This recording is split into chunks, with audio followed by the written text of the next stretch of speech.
insya Allah kita akan menyambut bulan yang mulia itu. Maka kalau untuk kita mempersiapkan, dan persiapan yang paling penting untuk menyambut bulan Ramadan ini ya persiapan dengan ilmunya. Karena ibadah tanpa ilmu itu mardudatun la tuqbal, akan tertolak dan tidak diterima oleh Allah Subhanahu wa Ta'ala. Maka satu hal yang sangat penting ya, kita tidak pernah tahu sebenarnya apakah amalan kita itu diterima atau tidak. Sholat kita itu diterima atau tidak, itu tidak pernah akan bisa memastikan. Tetapi minimal kita pastikan yang memang ada ukurannya.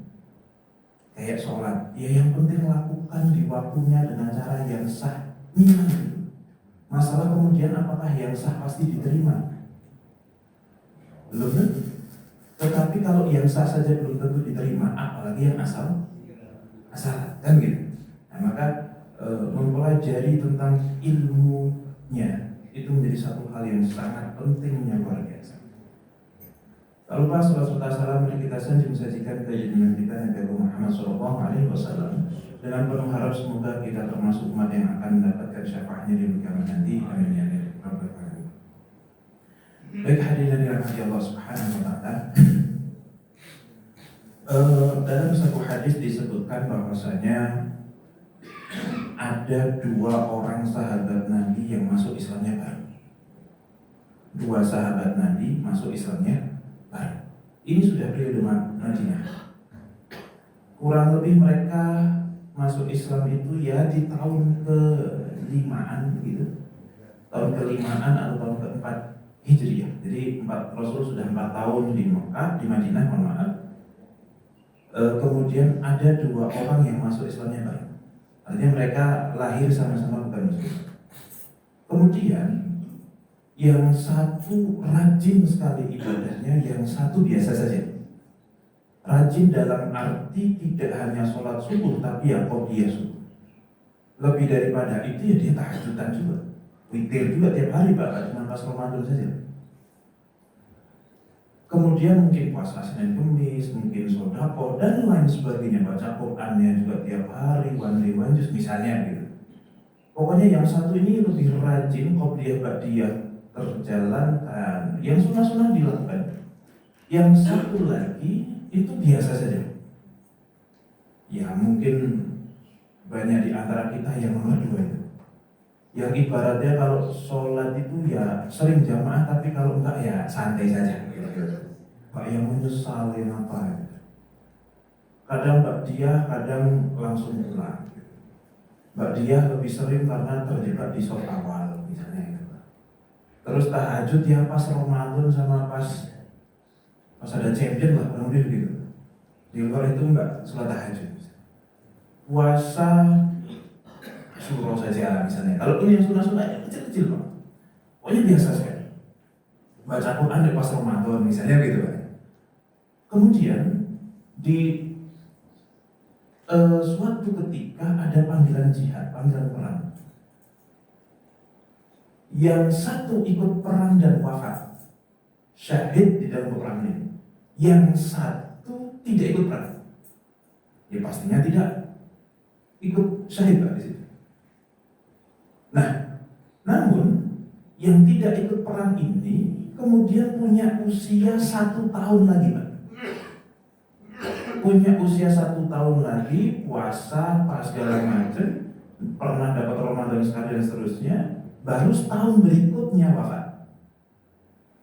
Artinya beliau sudah wafat sebelum Rasulullah. Nah, suatu ketika ada seorang sahabat yang tidur dan mimpi di depan pintu surga. Kemudian hadirlah malaikat dari dalam pintu tersebut memanggil-manggil orang yang jatah masuk surga. Ternyata yang lebih dipanggil duluan itu orang yang ibadahnya biasa saja. Yang dipanggil duluan itu yang ibadahnya biasa saja.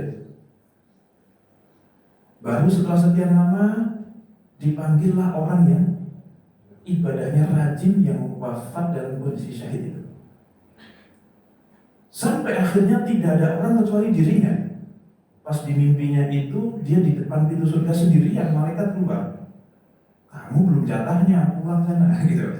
Akhirnya dia kebangun. Pas kebangun dia cerita kepada sahabat-sahabat yang lain dan semuanya heran. Kok bisa orang yang rajinnya luar biasa kalah cepat masuk surga dengan orang yang biasa-biasa saja ini? Apa rahasianya orang yang biasa-biasa ini? Pengen nggak Pak? Jadi orang yang biasa-biasa saja tapi masuk surganya duluan. Ini kan, wah cocok ini Pak. Apa rahasianya?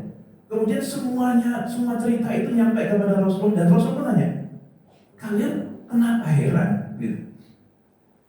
Matuk jibu, apa yang membuat kalian heran itu apa? Ya ini Rasul yang satu tuh kan kita tahu beliau rajinnya luar biasa, ahli ibadah, ahli tahajud, baca Qur'annya nggak pernah lepas, kemudian wafat dan kondisi sakit. Yang satu juga kita tahu, jamaah yang kadang dia kadang nggak, walaupun dia yang masuk, katakanlah gitu ya tidak ada sedetail itu. Kemudian Rasulullah menanyakan itu, masalahnya di mana dia masuk surga duluan? Iya itu Rasulullah, masalahnya begitu. Bukankah yang biasa-biasa saja ini punya umur Islam lebih panjang 1 tahun dibanding sebelumnya? Iya Rasul. Berapa sholat wajib yang dia lakukan pas dia masih hidup, saudaranya sudah wafat. Berapa dan dia dapat 1 Ramadan lagi tambahan dan dia mempuasainya di bulan Ramadan itu. Dan tidak didapati oleh yang wafat syahid. Itulah yang membuat dia masuk surga. Dan kalau kalian tahu jarak surga, derajat surga yang didapatkan oleh orang yang wafat belakangan tapi biasa saja, dengan orang yang wafat duluan tapi amalannya katakanlah sunnah-sunnahnya dilakukan, itu lebih jauh daripada jarak antara langit dan bumi. Berarti apa Pak? Kesimpulannya apa? Perbuatan yang wajib akan jauh berlipat ganda pahalanya dibandingkan perbuatan yang Maka Pak, jangan punya anak kok masih mau sholat 5 waktu Ramadan puasa, syukur Pak. Ya tetap perlu dijewer bawa ke masjid juga perlu.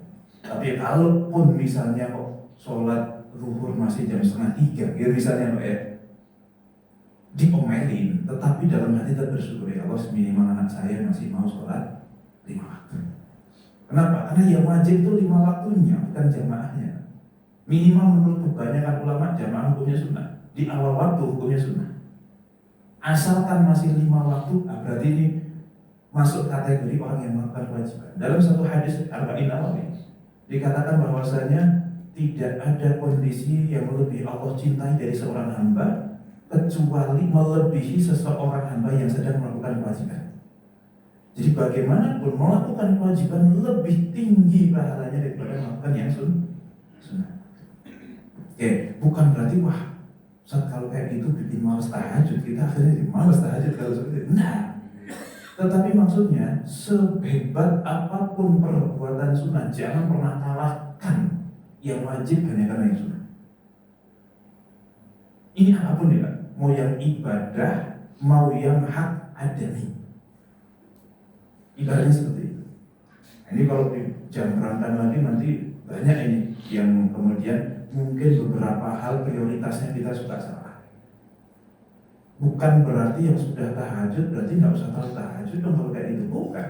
Artinya gini Pak, kalau masih ada kewajiban yang belum kita laksanakan atau ada hal haram masih kita lakukan, maka tolong fokus utama kita adalah di dalam melakukan kewajiban dan meninggalkan yang haram dulu dibandingkan meningkatkan ibadah sunnah-sunnahnya.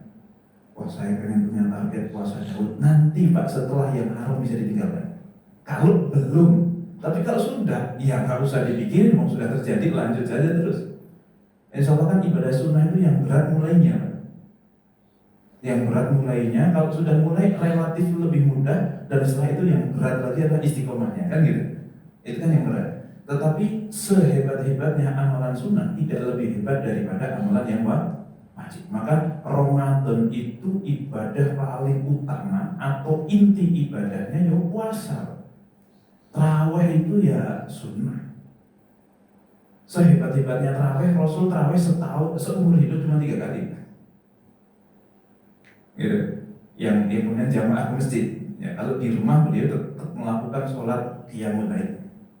Itu mau Ramadan mau nggak Ramadan sama. Oke, nah maka penting sekali kita untuk memastikan puasa kita ini sah sesuai aturan yang semoga dengan itu Allah terima.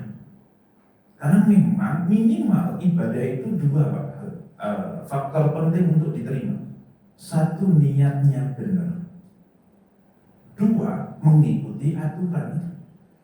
Niat yang benar tanpa aturan yang tepat, tanpa mengikuti aturan, tanpa cara yang tepat, seringkali malah membuat urusan makin masalah. Niatnya orang ini baik, cuma dia nggak ngerti caranya. Yang ada malah ngerepotin, malah ngeribetin bahkan. Nah, maka perlu untuk kita paham. Oke, nah yang perlu kita pahami dari puasa ini adalah kalau mau puasa maka wajib memenuhi rukunnya. Apa saja rukun puasa itu? Rukun itu artinya sudut, Pak. Sebagaimana kalau di Ka'bah itu Pak ada rukun yamani, apalagi Pak, rukun apa lagi Pak? Ka'bah kan rukunnya ada 4. Nah, apa saja rukunnya Pak? Yamani, rukun Hajar Aswad, rukun Iraqi, rukun Syami. Ya, rukun Iraqi, rukun Irak, rukun Syam, rukun Yaman. Maksudnya apa? Yaitu sudut yang ada ke Iran, ada ke Yaman, ada ke Syam, dan yang ada Hajar Aswadnya. Itu. Nah, yang namanya Ka'bah itu kotak. Tidak akan pernah jadi kotak kalau sudutnya tidak 4. Maka disebut rukun. Itu artinya pilar. Jadi paling inti itu pilarnya. Bangunan yang menyambungkan antara pilar itu tidak lebih penting daripada pilar, kayak gitu. Maka di dalam puasa itu ada rukun, di dalam Islam ada rukun. Yang disebut rukun itu bukan rukun dalam bahasa Indonesia. Rukun dalam arti akur, anteng, tentrem, bukan gitu. Rukun itu artinya adalah sudut, ya, pojok-pojokan yang membuat suatu bangunan itu berdiri dan memiliki bentuk. Nah, itu namanya rukun. Nah, puasa juga punya rukun. Rukun puasa cuma ada 2. Insya Allah gampang dihafalkan. 1 niat, 2 imsak. Oke Pak? Apa? Nomor 1 niat, 2 imsak.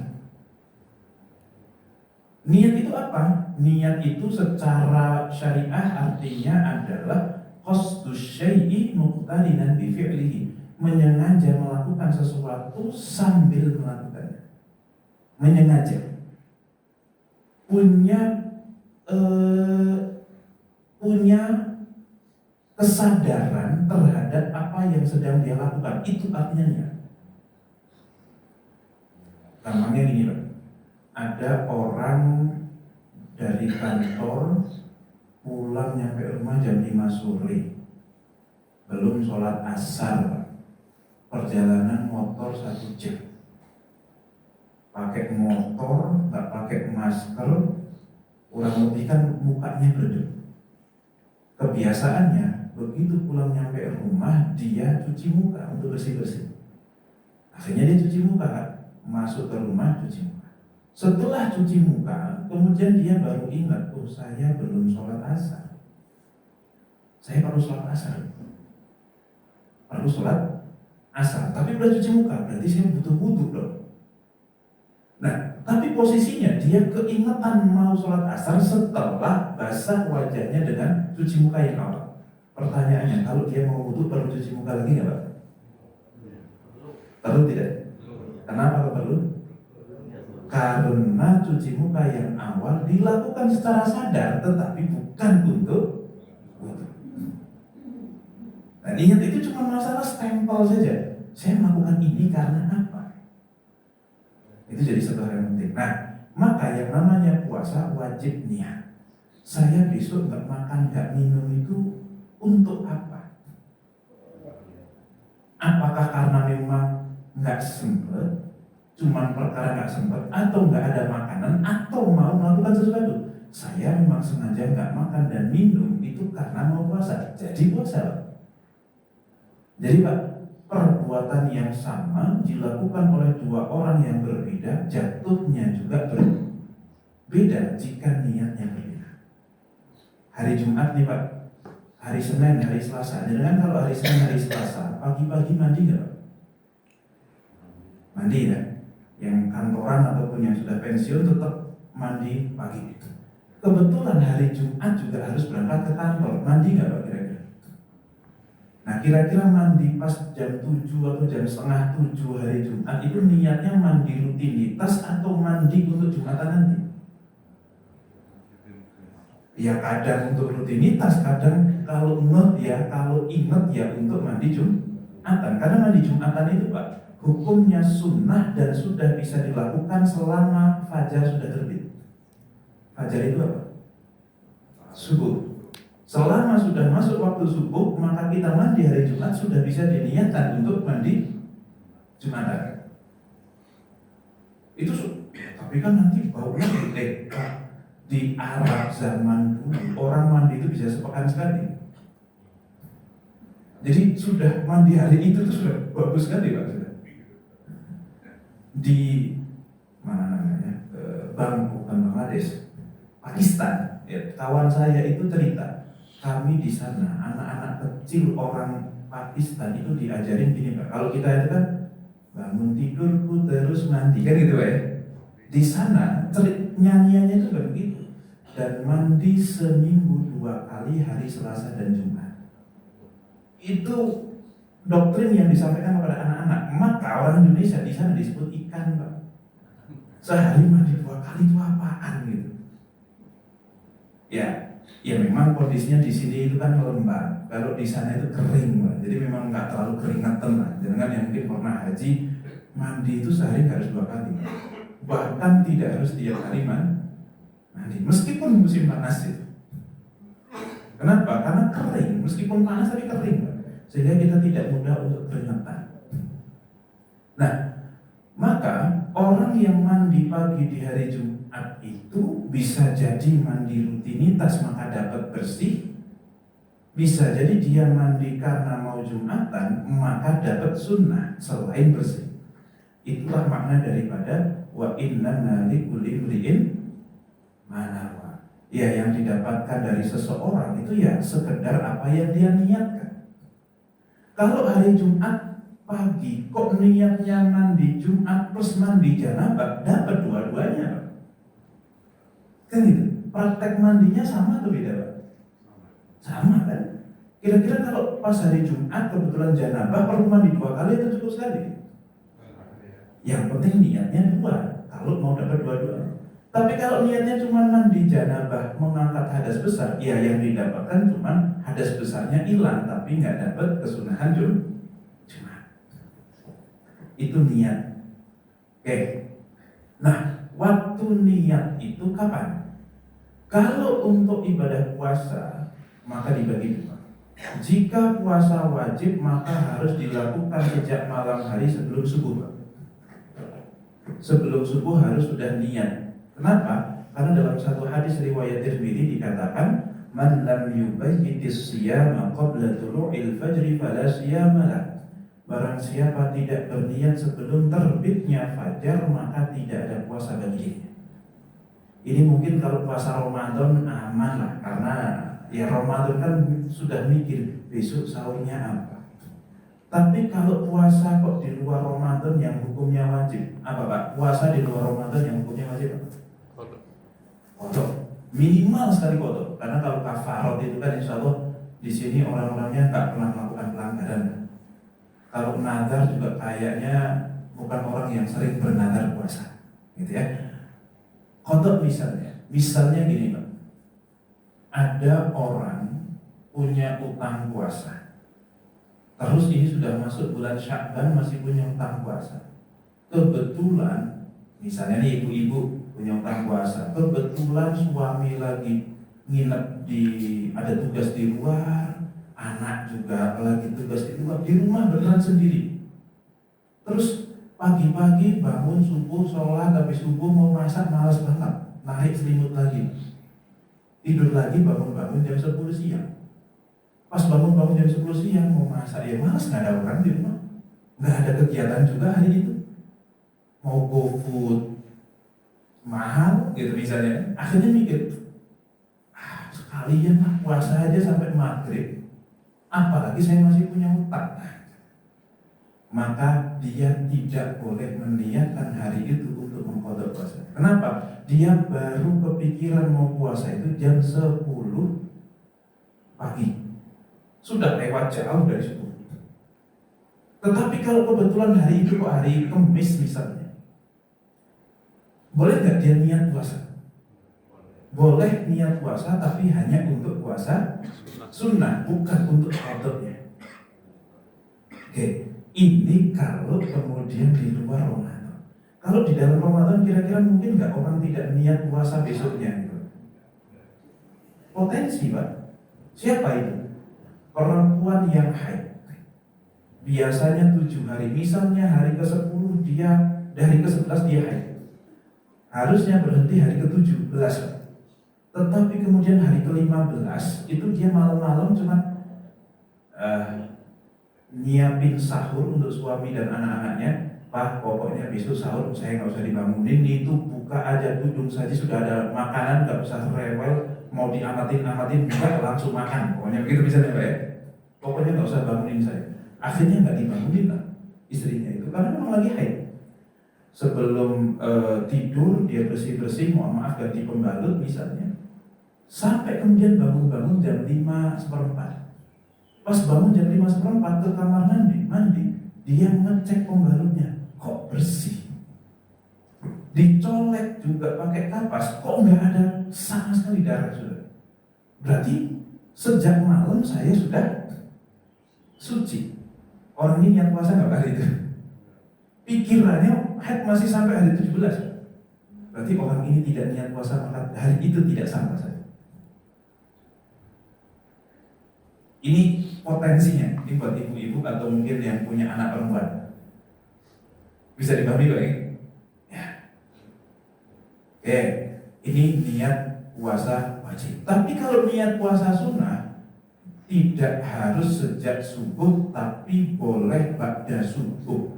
Kalau Syafi'i sampai zuhur, kalau Hambali pokoknya sebelum buka sudah niat puasa, dapat keutamaan puasa. Berdasarkan hadis Nabi riwayat Muslim dari Ibunda Aisyah, pernah suatu ketika Nabi Muhammad SAW itu datang ke rumahnya Ibunda Aisyah dan nanya, kalian punya sarapan apa enggak? Ini pagi-pagi ya jam 9-10 lah nyala sarapan. Kemudian Pak Ibunda Aisyah mengatakan, ma'indana syai', ma'indana syai'. Ya Rasul, kami tidak punya apa-apa. Apa kata Rasul? Suami pagi-pagi nanya sarapan ke istri, terus istrinya bilang, wah nggak ada Pak, nggak ada sarapan. Nah kira-kira jawabannya apa Pak kalau dengan?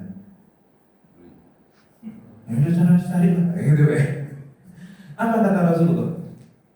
Rasulullah mengatakan, ya sudah Pak, idan ana shaim. Ya sudah kalau gitu saya puasa aja lah. Berarti Pak, di sini Rasul niat puasa apa enggak? Sejak subuh, enggak kan? Mau nanya sarapan. Dan ini pasti bukan puasa wajib, nggak mungkin puasa Ramadan nanya sarapan juga. Nah, Rasul baru niat puasa setelah tahu tidak ada sarapan. Maka jenengan boleh misalnya kebetulan hari Kamis tanggal merah di masjid ada kajian subuh, habis itu ngobrol sama bapak-bapak yang lain jam 8 baru pulang nyampe rumah. Nyampe rumah nanya istri, Ma ada sarapan apa enggak? Enggak ada, ya udah aku puasa aja. Bisa gitu, boleh enggak? Boleh dengan catatan di masjid belum ngopi sama gorengan. Kalau sudah ngopi sama gorengan, nyampe rumah nanya istri enggak ada sarapan, boleh enggak? Ya udah aku puasa aja, boleh enggak? Enggak boleh, kenapa? Sarapannya puasanya sudah Pak. Oke. Kemudian yang berikutnya lagi, puasa Ramadan itu berapa hari? 29 sampai 30 hari. Maka itu boleh nggak kalau kita itu niatnya kok sekali untuk 1 bulan, untuk 29 hari atau 30 hari. Jadi di hari pertama kita niat langsung 30 hari. Atau wajib niatnya setiap hari. Nah, Wajib niatnya setiap hari atau tidak? Menurut pandangan jumhur ulama wajib setiap hari. Kenapa? Karena meskipun 30 hari itu ibadahnya sama, tata caranya sama, pada hakikatnya itu adalah 30 ibadah yang terpisah-pisah. Nyatanya setiap maghrib ibadah itu selesai. Subuh mulai lagi, maghrib selesai, subuh mulai, maghrib selesai. Maka kita wajib untuk mengulang-ulang niat setiap malamnya. Setiap malam itu mulai kapan? Pokoknya habis buka langsung niat puasa besok bisa. Maka dari itu sebagian masjid, nggak tahu di sini juga iya atau enggak, ba'da tarawih selalu mengucapkan nawaitu Sholahuddin. Supaya apa? Kalau ada jamaah yang pulang ke rumah niat mau tidur terus belum nyiapin sahur atau apa, bangun-bangun udah 5:30, dia tetap sah puasanya. Ibaratnya seperti itu. Oke. Tetapi menurut mazhab Maliki tidak perlu, Pak. Cukup 1 kali niat untuk 1 bulan sah. Kenapa? Karena Allah berfirman, "Faman syahida minkum syahra falyasumhu." Barang siapa mendapati bulan Ramadan, maka puasailah bulan itu. Perintahnya gelondongan untuk mempuasai 1 bulan, maka cukup 1 kali. Ditambah kayak kita sholat zuhur misalnya, Pak. Orang sholat zuhur berapa rakaat? 4 rakaat. 4 rakaat, apakah butuh niat setiap rakaatnya atau 1 kali untuk 4 rakaat? Cukup 1 kali. Maka ia sama kayak puasa 30 hari, cukup 1 kalinya. Itu kata mazhab Maliki. Tetapi menurut jumhur ulama, tidak bisa dianalogikan antara puasa 30 hari dengan sholat zuhur 4 rakaat cukup 1 kali. Kenapa? Karena puasa itu ibadah yang terpisah-pisah. Kalau sholat itu 4 rakaat, meskipun 4 rakaat, tapi keempat-empatnya satu kesatuan. Dengan bukti kalau misalnya Pak, ada orang sholat, rakaat pertama aman, rakaat kedua dia baru sadar tadi makan jengkol sama sambelnya kebanyakan, perutnya kerasa pengen kentut. Rakaat ketiga mulai berontak secara kuatnya. Rakaat keempat sudah tidak tertahankan. Dia bergerak pun menuju rukuk, menuju i'tidal, itu gerakannya pelan banget, Pak. Kenapa? Kalau terlalu kencang takut keluar. Nahannya kok. Nah, pertanyaannya, Pak, sholat sambil nahan kentut itu hukumnya apa? Makruh. Kira-kira lebih baik dibatalin apa lanjut itu sholat? Nah, memang ada satu hadis yang mengatakan la sholata wa huwa yudafi'ul ahdatsan. Tidak ada sholat kalau dia dalam kondisi nahan 2 hadas. 2 hadas itu ya hadas depan atau hadas belakang. Maksudnya apa? Itu hadis berlaku kalau sebelum sholat kok sudah nahan hadas. Itu baru hukumnya makruh sholat yang demikian. Tetapi kalau sudah terlanjur masuk sholat, dalam kondisi sebelum sholat baik-baik saja, di tengah-tengah sholat baru terasa pengen kentut, maka wajib untuk diselesaikan kecuali mana kuat. Jadi makruh itu kalau nahan pipis atau nahan kentutnya itu sebelum sholat. Nah, ini biasanya sholat isya yang nyambung sama wudunya maghrib, ini begitu tuh. Ini entah ibu-ibu, entah bapak-bapak sama ya. Aduh, males banget mau wudu, udahlah sholat aja dulu. Kebetulan udah isya, jadi nahan kentut sampai isya, sholat habis itu baru kentut gitu. Kayaknya agak sering ya gitu Bu ya. Karena males kan, pakai mukena lagi, wudu lagi, apa segala macam gitu. Nah ini hukumnya makruh yang seperti itu. Sah tapi hukumnya makruh. Cuman kalau sudah di tengah-tengah sholat baru terasa kentut, maka lanjut saja. Misalnya, balik lagi, rakaat keempat itu benar-benar sudah di ujung tanduk. Kebetulan rukuk, sujud pertama, duduk di antara 2 sujud terakhir itu sudah alhamdulillah dikit lagi udah keringetan Pak pokoknya. Pas tasyahud fil alamina innaka hamidum majid. Kebetulan ini parfum itu mencolok. Pas mencolok kita bersih. Jebret. Kira-kira apa yang terjadi Pak? Itu yang bersin dulu atasnya saja atau apa belakang-belakang itu Pak. Orang lagi nahan, kita gerak agak kencang aja keluar gitu Pak. Bersin ini. Lepas lah. Maka kalau kentut di ujung tasyahudnya, yang batal tasyahudnya saja atau semua sholatnya? Yang batal rakaat keempat saja atau semua rakaatnya? Makanya pantas kalau niatnya cukup satu meskipun 4 rakaat. Karena kalau batal satu batal semua. Tetapi untuk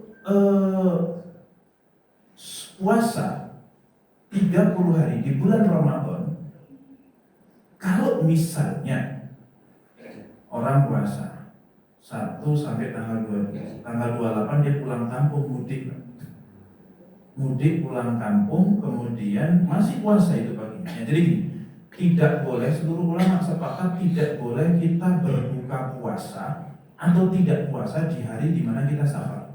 Misalnya rencana kita mau safar jam 9 pagi, kita nggak usah puasa, nggak usah sahur, kita sarapan aja nanti beli nasi uduk. Nggak ada nasi uduk juga ya. Pokoknya kita nggak usah puasa tapi sarapan saja. Kenapa? Karena kita mau safar. Nggak boleh Pak, seluruh ulama sepakat hukumnya haram jadi. Kita itu baru boleh membatalkan puasa, pokoknya pagi harus niat puasa, jam 9 jalan, setelah jam 9 jalan baru ngomong, baru batalin puasa. Itu pun menurut mazhab Hambali. Menurut mazhab Syafi'i hari itu harus diberesin. Kenapa? Karena subuh masih puasa, masih belum safir. Yang boleh nggak puasa adalah jika subuhnya sudah berstatus musafir. Jadi dengan melakukan perjalanan kok sebelum subuh sudah berangkat, maka hari itu sudah boleh nggak puasa. Itu kalau Syafi'i gitu. Karena zaman dulu orang melakukan perjalanan 89 kilo itu pasti 2 hari. Pasti 2 hari. Kalau zaman sekarang ke Surabaya nggak nyampe sehari Pak. Maka kalau pakai mazhab Syafi'i kita nggak boleh tuh cuma ke Surabaya doang naik pesawat kok nggak puasa hari itu, nggak boleh. Tapi kalau Hambali masih boleh. Katakanlah kita pakai mazhab Hambali jam 9 berangkat, jam 12 udah stuck di MBZ. Jam 2 baru turun MBZ. Jam 2 itu, padahal berangkat dari sini jam 9. Kebetulan kodarullah pas di atas MBZ AC mati. Jenengan Yogyo sendiri yang panasnya luar biasa. Tiba-tiba tukang teh ucut pakai es lewat. Kira-kira Pak hancur lebur gitu. Katakanlah wah nggak kuat sama sekali, akhirnya beli aqua dingin, teh pucuk dingin, pokoknya akhirnya buka puasa dia di tanggal ke-28 nggak berhasil dia puasa. Maka pertanyaannya yang wajib dikodok tanggal 28 saja atau dari tanggal 1? Cukup 28. Itulah kenapa ini menunjukkan bahwasanya puasa tanggal 28 terpisah dari puasa tanggal 1 sampai 27. Makanya butuh 3 hari niat karena ini ibadah yang terpisah di logikanya bisa dipahami Pak ya. Oke. Itu terkait dengan masalah waktu niat. Niat harus sebelum subuh dan niat harus diulang-ulang. Makanya kita selalu baca nawaitu shomal ghadin. Oke, lanjut Pak. Dalilnya apa? Innamal a'malu binniyat. Insyaallah kita paham semuanya. Tempatnya di mana? Tempatnya dalam hati. Asal hati sudah niat cukup. Ibaratnya yang penting besok mau puasa. Di dalam hati ada kesadaran besok saya mau puasa. Udah cukup sudah. Dan harus kemudian diucapkan nawaitu shoma ghadin. Sebaliknya, kalau hati niat tapi mulutnya, kalau hati tidak niat, maka tidak sah meskipun mulutnya mengucapkan. Misalnya Bilalnya ditanya habis sholat. Bilalnya masih bocah, masih muda, menggunakan pemuda-pemuda yang ada tapi suaranya bagus lah gitu. Kamu tuh tahu nggak sih alasannya kenapa kok setiap baca traweh itu kita baca nawaitu shomal ghadin bareng-bareng? Tahu nggak kenapa? Dia dengan polosnya jawab, ya kan memang itu doa habis traweh gitu. Misalnya contoh, maka dia sudah niat atau belum itu? Belum, meskipun fase sekali dan memimpin satu masjid, dia belum niat. Kenapa? Karena niat itu bukan tentang mengucapkan, tapi tentang kesadaran hati. Oke, berarti intinya di hati. bagaimana hukum melafalkannya? Kalau pakai mazhab Syafi'i maka hukumnya adalah sunnah. Pakai sebagian Hambali juga sunnah, sebagian Hanafi juga sunnah. Ini misalnya dalam kitab Tabyinul Haqa'iq. Ini punyanya Az-Zailai dari mazhab Hanafi. Itu mengatakan hukumnya sunnah. Wa amma talaffudhu biha, adapun melafalkan niat falaisa bisyartin, bukan merupakan syarat sah niat. Walakin yuhsinu lijtima'i azimati, tetapi hal itu baik karena mengucapkan dengan hati sinkron. Nah, dalilnya apa? Salah satunya ya pernyataan Rasulullah.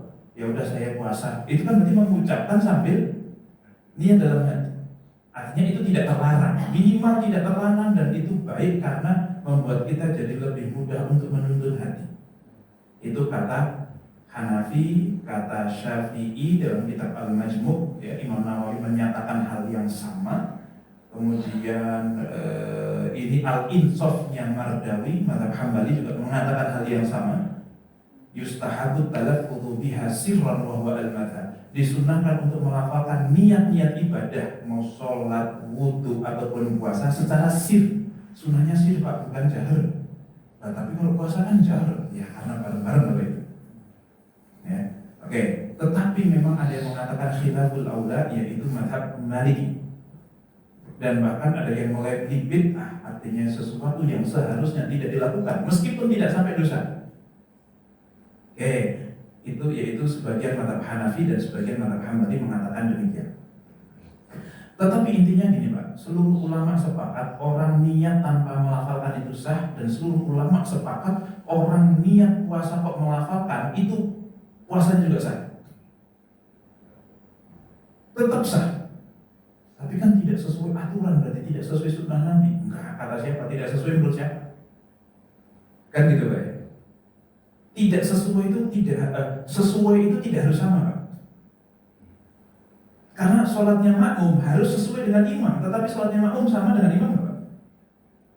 Tidak boleh sama, bahkan malah harusnya imam dulu baru makmum. Itu namanya sholatnya makmum sesuai dengan imamnya. Kalau sholatnya makmum kok baru persis ketik sama imam, malah masalah Pak. Ini sesuai dengan sama itu udah yang berbeda. Sunnah Nabi itu menikah monogami atau poligami mentok 4, itu sesuai. Dengan nikah lebih dari 4 sekaligus, meskipun sama dengan Nabi, tapi tidak sesuai sunnah. Gitu ya. Bahkan dalam kondisi keindonesiaan, nikah lagi tanpa ngasih tahu istri, itu kira-kira sama dengan Nabi poligaminya, tetapi sesuai sunnah Nabi nggak itu? Karena Nabi itu kalau nikah ngasih tahu istri-istrinya dulu. Nah, kalau jenengan nikah lagi itu ngasih tahu istri apa enggak? Tidak. Ada yang bilang tidak Pak, berarti iya dong. Berarti sudah nikah lagi. Ayo yang keceplosan itu. Nah, gitu loh Pak. Jadi sama tidak selalu sesuai. Oke, lanjut lagi Pak. Redaksinya gimana? Nawaitu Somagodin itu sudah ada sejak zaman Imam Nawawi. Imam Nawawi itu wafat 676 Hijriah. Sekarang 1447. Berarti berapa tahun yang lalu Pak? Itu 600, ini 1400. Ya, katakanlah berarti sudah 800 tahun yang lalu Pak Nawawi Somagodin. Bukan karangan orang Pondok Kelapa. Oke. Nah, redaksi itu maksudnya apa? Yang paling penting gini Pak. Jangan kalau besok mau puasa, kok kebetulan bulan ini Ramadan, maka pas Ramadan tidak boleh niat puasa kecuali puasa Ramadan Pak. Misalnya gini, jangan melakukan perjalanan safar dinas ke Singapura 3 hari. Boleh nggak di Singapura nggak puasa Pak? Boleh nggak? Boleh. Kenapa? Karena kita musafir. Di Singapura tidak nyampe 4 hari. Maka kita musafir, boleh nggak puasa? Karena tidak ada kewajiban puasa, kebetulan ini adalah hari Senin, saya puasa sunnah Senin aja deh. Misalnya gitu Pak, boleh nggak Pak? Kan dia nggak wajib puasa Ramadan, tapi dia gunakan hari itu untuk puasa sunnah Senin. Untuk Ramadan saya ganti aja di waktu yang lain, boleh nggak Pak? Nggak boleh. Puasa Ramadan, di bulan Ramadan tidak boleh puasa kecuali harus Ramadan. Bahkan tidak boleh puasa untuk qadha yang lalu. Oke. Tetapi kalau untuk di luar Ramadan, maka bulan Syawal tanggal 14 hari Kamis. Itu niat puasanya mau puasa apa Pak? Besok saya niat puasa, itu satu hal. Saya pokoknya mau puasa. Puasa apa? Itu harus ditentukan. Mau Nyawal, mau Ayamul Bid, atau mau ngemis Pak? Mau yang mana? Nah, untungnya kalau puasa bisa tiga-tiganya langsung. Nah pertanyaannya, tapi saya punya utang juga nih Ustaz. Kira-kira utang dulu atau sunnah dulu? Dalam pandangan Imam Suyuti boleh semuanya. Tapi menurut mazhab Hambali nggak bisa, harus qadha dulu baru puasa sunnah. Tidak sah puasa sunnah kecuali qadhanya beres. Itu Hambali Pak. Maka di sini kita wajib menentukan. Tapi kalau Syafi'i tidak. Sebagian Syafi'i mengatakan tidak bisa digabung antara yang qadha dengan yang sunnah nyawal tadi Pak. Tetapi boleh nyawal dulu baru qadha. Maka kalau kita puasa besok hari Kamis kebetulan 14 Syawal, itu kira-kira mau nyawal apa qadha Pak?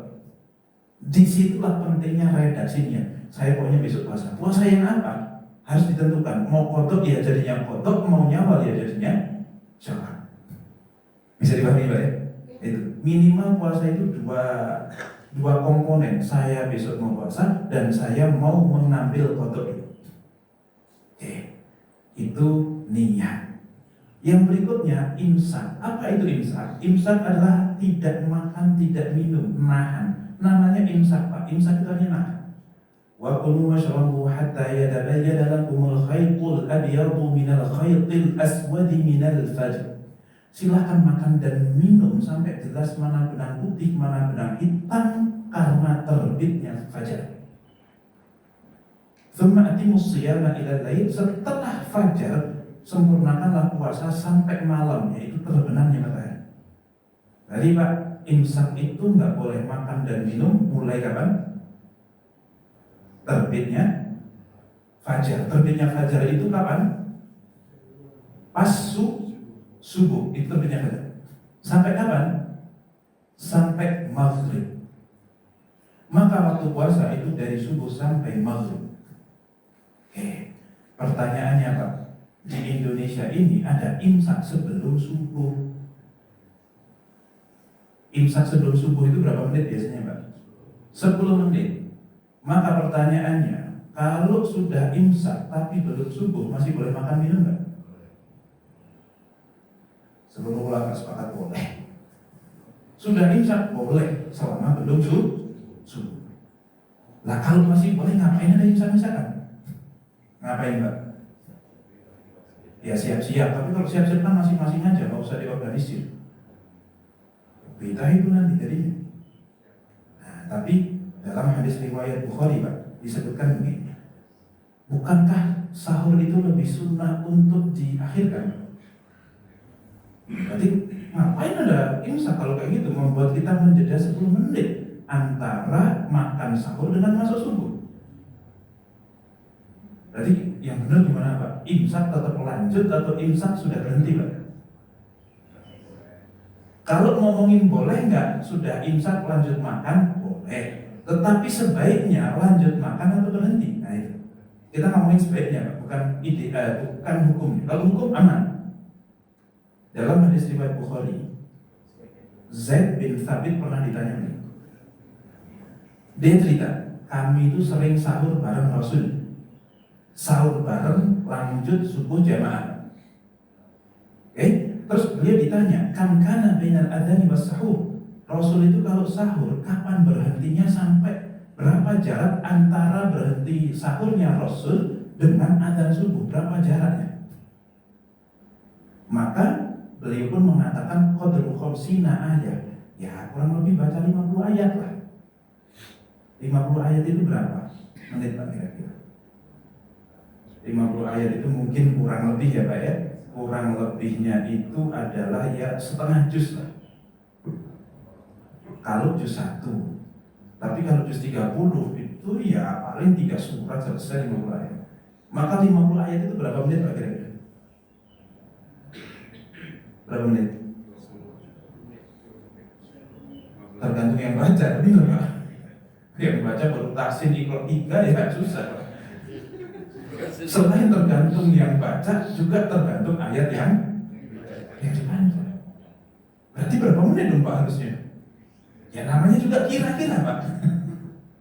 Ya kira-kira tuh mau 10 menit oke, saat saya taruh 7 menit gimana? Ayo semua buat atur aja. Kira-kira saja. Kira-kira 50 menit, tapi intinya Rasul memberikan jarak antara sahurnya dengan mulainya sholat subuh atau mulainya puasa. Maka sunnah bagi kita untuk memberikan jarak. Meskipun disunahkan untuk mengakhirkan sahur, ya tetap jangan benar-benar 3 detik lagi subuh baru selesai makan gitu. Ini ibaratnya disunahkan nggak Pak? Sholat itu di awal waktu, sunnah nggak Pak? Berarti lebih awal waktu lebih sunnah lagi dong. Nah, kenapa jangan nungguin komat? Azan subuh, sholat. Tapi kan nggak begitu maksudnya. Nah, jadi bukan letterlock seperti itu maksudnya. Oke, ini terkait dengan imsak. Jadi selama belum subuh maka masih boleh makan dan minum. Tetapi sebaliknya lagi, imsak ternyata baru bangun, rendangnya masih beku, di freezer bukan di kulkas bawah. Dipanasin dulu butuh 5 menit. Kemudian setelah 5 menit nasi apa segala macam, 3 menit sebelum subuh baru makan. Takut gitu Pak ya. Serendangnya baru gigit gini Pak. Azan subuh. Lanjut apa berhenti Pak kira-kira? Masih makan sahur padahal sudah azan. Lanjut apa berhenti Pak? Ada yang bilang lanjut di sini? Kok berhenti semua ini? Oke, gini deh. Nggak usah ngomong seharusnya Pak. Pengennya lanjut apa berhenti Pak? Pengennya dulu deh. Pengennya lanjut apa berhenti? Lanjut ya. Oke, kalau lanjut, yang dilanjutkan itu yang sedang dibetot di dalam mulutnya itu, atau sekalian yang di piring-piringnya Pak? Atau masih boleh minum? Nah, minum kan nggak di piring. Atau masih boleh buka kulkas lagi Pak? Nah, kalau lanjut ya harus dijelaskan lanjutnya sampai mana. Itu penting karena hukum itu harus jelas. Tidak boleh di situ ada ketidakpastian hukum. Harus terjadi unifikasi. Nah, ibaratnya gitu ya. Namanya hukum kan harus pasti Pak ya. Harus ada kepastian. Nah, ini Pak, sebelum jawab saya kasih satu hadis riwayat Abu Daud dan Hakim, dan hadis ini sahih. Idza sami'a ahadukumun nidaa, kalau salah satu di antara kalian kok dengar azan. Wal inna'u ala yadi, dan piring masih di tangan. Fala yadhahu, maka jangan letakkan piring itu hatta yaqdiya hajatahu minhu, sampai dia beres dengan urusannya dengan piring itu. Oke, lanjut atau berhenti Pak? Ini hadisnya sahih Pak. Lanjut atau berhenti? Piring doang Pak ya? Berarti boleh minum apa enggak kalau kayak gitu? Kan pas makan kan tangan kan nggak pegang apa namanya? Air Pak. Gimana dong itu? Nah, tapi Pak, ulama sepakat tidak boleh lanjut. Nah, terus hadis ini gimana? Kok ulama bilang tidak boleh lanjut? Pertanyaannya Pak, jika kamu dengar adzan dan tangan kamu lagi megang makanan, maka lanjut makan, nggak usah berhenti. Pertanyaan saya, adzan apa yang dimaksud? Adzan apa Pak? Kalau jenengan mengira subuh, mana dalil bahwa ini ada subuh? Keterangannya kalau kalian dengar adzan lagi makan, lanjut makan. Maksudnya itu lanjut makan, nggak usah peduliin waktu puasa atau nanti dulu sholatnya. Ini ngomongin orang sahur kesiangan atau ngomongin orang makan ketabrakan sama waktu sholat? Kira-kira yang mana? Orang makan tabrakan waktu sholat. Karena dalam hadis yang lain lebih tegas lagi, kalau kamu lagi buka puasa, kok dengar adzan maghrib, makan dulu. Kalau kamu lagi makan malam, kok dengar iqomat, makan dulu. Kalau makan malam berarti sahur kan? Sudah pasti antara maghrib apa isya. Itu dalam hadis-hadis yang lain. Nih, misalnya hadis riwayat Ibnu Hibban, idza qimati sholat, kalau maghrib kok sudah diikomatkan, wa ahadukum sha'im, sedangkan salah satu di antara kalian puasa, fal yabda bil asya, maka makan malam dulu. Bil asya itu adalah makan malam qabla sholatil maghrib, sebelum sholat maghrib. Udah spesifik ini adalah sholat maghrib, bukan sholat subuh. Hadis tadi umum, belum bisa jadi subuh, bisa jadi tidak. Bisa jadi subuh bagi orang puasa, bisa jadi tidak, karena tidak disebutkan. Tetapi melihat korina, hadis-hadis yang senada yang lain, kok ternyata ada keterangan tentang sholat-sholat selain subuh. Berarti kemungkinan besar konteksnya adalah orang makan dengar iqomat untuk sholat. Jadi lagi makan nih Pak, iqomat, lanjut makan atau sholat dulu Pak? Lanjut makan ya. Contoh ya Pak ya. Ini yang sesuai sunnah yang ini Pak. Sesuai. Tetapi atau mungkin ada yang pertama dan seterusnya ya. Sedangkan dalam Al-Quran disebutkan minal fajar, itu sudah sangat jelas maknanya fajar sodik sudah. Tidak ada interpretasi yang berbeda di kalangan ulama. Nah, penjelasan ulama apa? Anna man tola al-fajr, barang siapa yang terbit fajar, wa fi famihi ta'am, dan di mulutnya masih ada makanan, fal yulaffithu, maka yang di mulut harus dikeluarkan lagi, wa yutimmu shaumahu, habis itu dia boleh untuk lanjut puasa.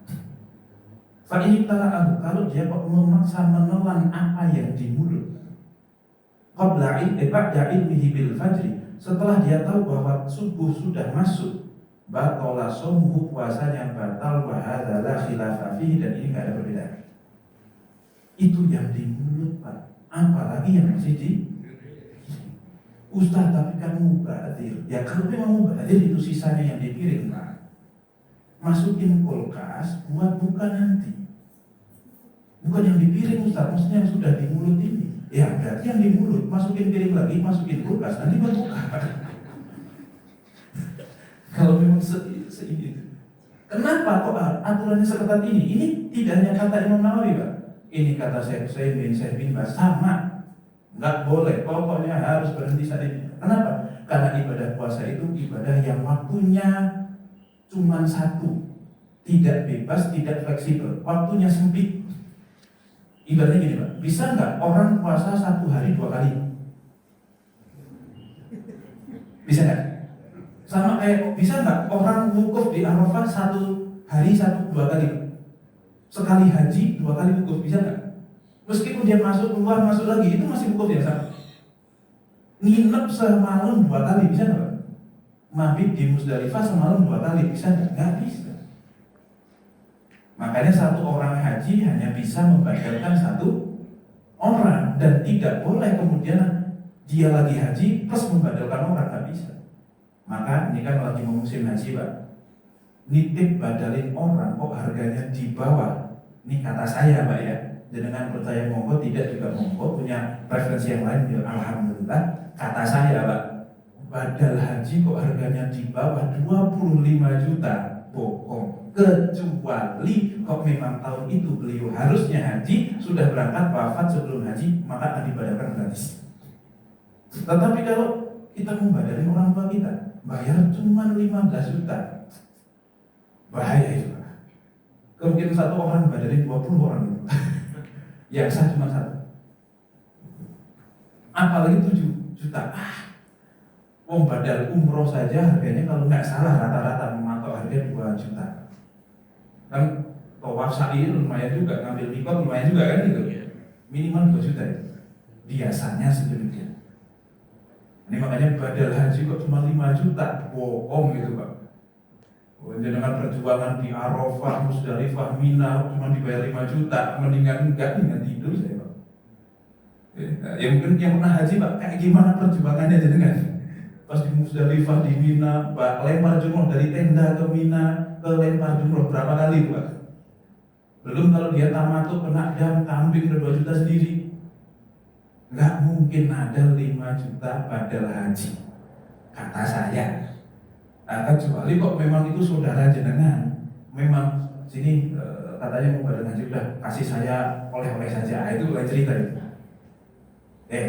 Nah, sama dengan haji, puasa tidak bisa puasa sehari 2 kali. Tapi kalau sholat subuh, bisa nggak di dalam waktu sholat subuh orang sholat subuh 5 kali, Pak? Bisa nggak? Karena kebetulan dia punya kodok-kodokan sebelumnya. Secara teknis memungkinkan nggak di waktu sholat subuh dia melakukan sholat subuh 5 kali? Bisa. Nah, sholat puasa tidak bisa. Pokoknya subuh mulai, maghrib selesai, titik. Sebagai bukti lagi nih Pak, ibadah puasa waktunya nggak boleh digeser.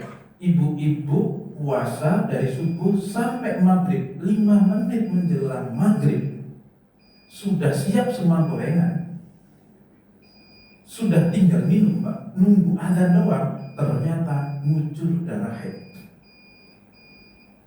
Sah nggak puasa di hari itu? Kan cuma tinggal 5 menit, 3 menit dan 3 menit. Sah nggak Pak? Tidak sah. Kenapa? Karena ada sebagian waktunya yang terjadi dalam kondisi sudah haid. Atau minimal gini Pak, sudah 7 hari dia haid, kemudian subuh-subuh, sebelum subuh pas sahur ngecek masih ada darahnya. Pas adzan subuh masih ada darahnya. 3 menit setelah adzan selesai, dicolek ternyata sudah nggak ada darahnya. Bisa nggak dia puasa hari itu? Tapi masalahnya suaminya masih makan. Katanya kalau masih ya sedikit nggak apa-apa lah gitu. Bisa nggak yang seperti itu? Nggak bisa. Yang haid itu nggak bisa dikontrol aja nggak bisa, apalagi makan yang bisa dikontrol. Artinya apa? Jangan gara-gara kita yang telat, kita paksa syariat menyesuaikan kita. Terus kalau lagi makan rendang dan pedes kayak gitu, gimana dong Ustaz? Keluarin yang ada, nggak bisa minum umur mentok, lanjut puasa 100 tahun. Yes, pokoknya gini aja, selama masih bisa bertahan sampai maghrib nggak meninggal, aman berarti. Gitu. Selama sebelum maghrib kok nggak lemes, nggak pingsan, aman berarti. Tapi nggak enak sekali pelajaran besok, makanya jangan telat. Paham Pak ya? Ustaz gini deh, supaya cengli. Ustaz, adzan subuh saya masih makan. Ini adzan subuh itu sekarang jam 4.40 bisa deh. Saya sampai 4.45 deh. Nanti pas maghrib jam 6.20 saya nggak langsung buka, tapi 6.25 baru saya buka. Bisa nggak digeser gitu? Kalau bisa digeser, kita mulainya malam aja Pak. Maghrib baru mulai, nanti subuh berhenti kan gitu. Lebih enak ya. Tapi nggak bisa. Nah ini aturan. Maka ada juga yang ngomong gini, Ustaz selama adzan belum beres masih boleh nggak? Ya kalau gitu khusus bulan Ramadan Pak, sewa muadzin yang nafasnya panjang. Biar 5 menit ya tadi. Pertanyaannya, adzan subuh itu dikumandangkan setelah waktu masuk atau sebelum waktu masuk? Waktu subuh masuk itu pas awal adzan atau setelah selesai adzan? Pas awal, karena pas awal begitu adzan dengar langsung masalah nih. Berarti sudah masuk waktu subuh. Maka Pak, yang pas adzan masih sebat balbul tokat. Yang pas adzan minum. Ini kadang maknya begitu juga.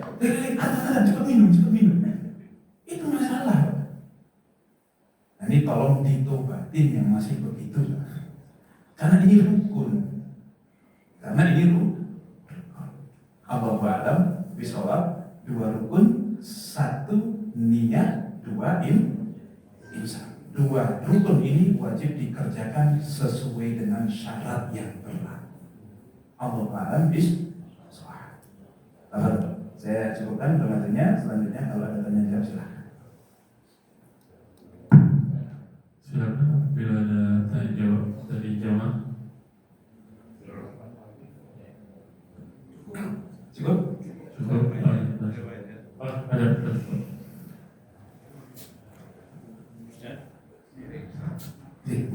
Bismillahirrahmanirrahim. Assalamualaikum warahmatullahi wabarakatuh. Waalaikumsalam. Ustaz, di Al-Baqarah itu kan ada 2 yang memberikan rukhsah ya. Maridun al-safarin fa'idatu min ayamin ukhra. Dari yang pertama adalah sakit. Sekadar apa sakit itu kemudian bisa mendapatkan rusok, mendapatkan gemberges juga sakit sekarang. Musim-musim dikit sakit. Terus kemudian yang kedua safar. Sesulit safar apa seperti apa kemudian bisa mendapatkan rusok, karena ya tadi Singapura, Surabaya mungkin hanya hitungan sejam gitu. Atau misalkan definisi yang saya sampaikan tadi, ketika orang mudik harus berpayah-payah semacam itu barangkali mungkin apakah ayat itu, rusuk di ayat itu ada tambahannya gitu. Baik, secara umum musafir dan orang yang sakit boleh tidak puasa, tetapi apa kriterianya? Sakit yang boleh tidak puasa itu adalah satu, sakit yang jika dia puasa kesakitannya. Ibaratnya kayak orang wudhu. Orang wudhu kalau memaksakan wudhu, maka luka yang ada di wajah ini akan terasa sakit, meskipun tidak akan berpengaruh kepada durasi penyembuhan. Gitu Pak ya. Jadi pas melakukan ibadah tersebut kok kita tersakiti, maka itu cukup menjadi alasan yang membuat kita tidak tahan tentunya. Tapi kalau sakit lapar kan agak sakit ya, maksudnya sesuatu yang tidak enak, tidak nyaman gitu ya. Ya kalau itu adalah ketidaknyamanan yang wajar.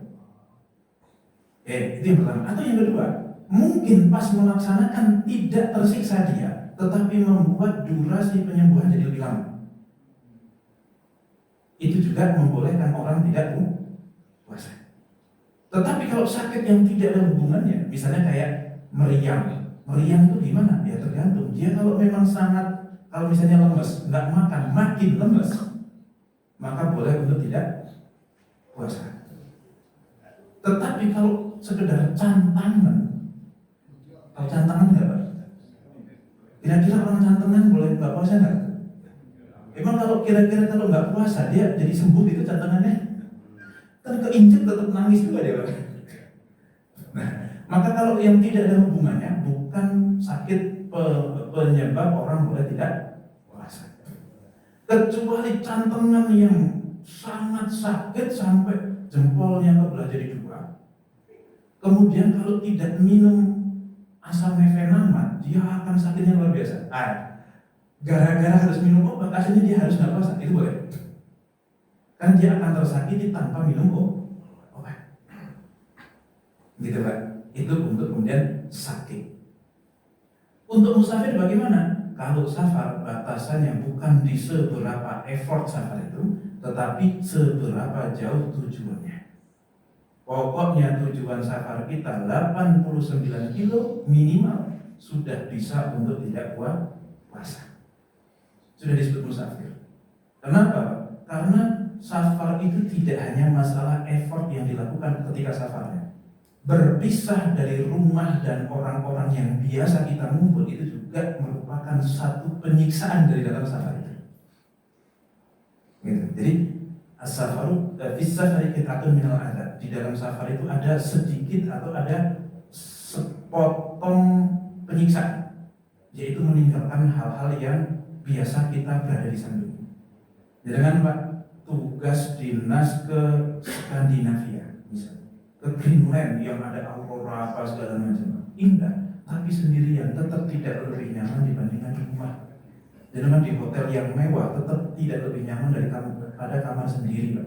Jangan sakit di hotel mewah sama kira-kira Pak, sakit di hotel mewah dilayani oleh banyak orang, termasuk dokter misalnya, disediakan dokter, tetap pengennya pulang Pak.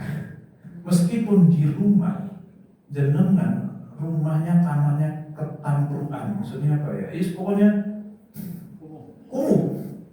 Meskipun ketika di rumah jenengan kalau di hotel melempar handuk ke kasur itu nggak ada yang marahin Pak. Tapi kalau di rumah dimarahin. Itu tetap rumah lebih nyaman. Itulah yang disebut sakinah, itu kayak gitu. Nah, jadi bukan safar, bukan karena masalah effort melakukan perjalanannya, tetapi terpisahnya itu sendiri itu sudah membuat kita jadi tidak nyaman.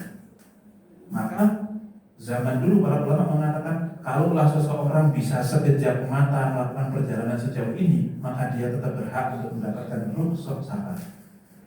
Dikatakan demikian. Oke, yang perlu dibatasi adalah kapan seseorang mulai disebut musafir, kapan seseorang berhenti disebut musafir.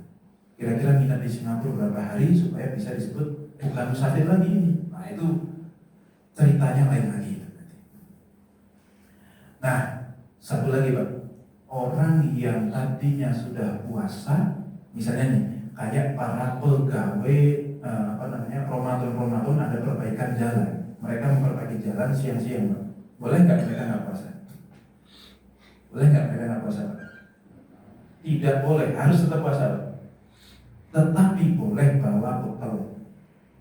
Maksudnya gimana? Pokoknya subuh harusnya puasa, tapi bawa bekal nggak apa-apa. Kalau kira-kira siang-siang kena cahaya panas, silau, kemudian dia pusing mau pingsan Pak, buka bekalnya nggak apa-apa. Tapi nggak boleh dari awal sudah niat nggak mau puasa karena saya bekerja berat, nggak boleh. Harus upayakan puasa. Kalau memang benar-benar nggak kuat, silahkan buka, tapi nanti ganti. Paham ya? Jadi nggak boleh dari awal sudah nggak puasa, tetap wajib sahur, tapi boleh untuk membawa bekal. Nah, makanya gitu. Baik, semoga bisa dipahami dan menjawab Allah a'lam bishawab. Baik, cukup ya? Atau ada lagi?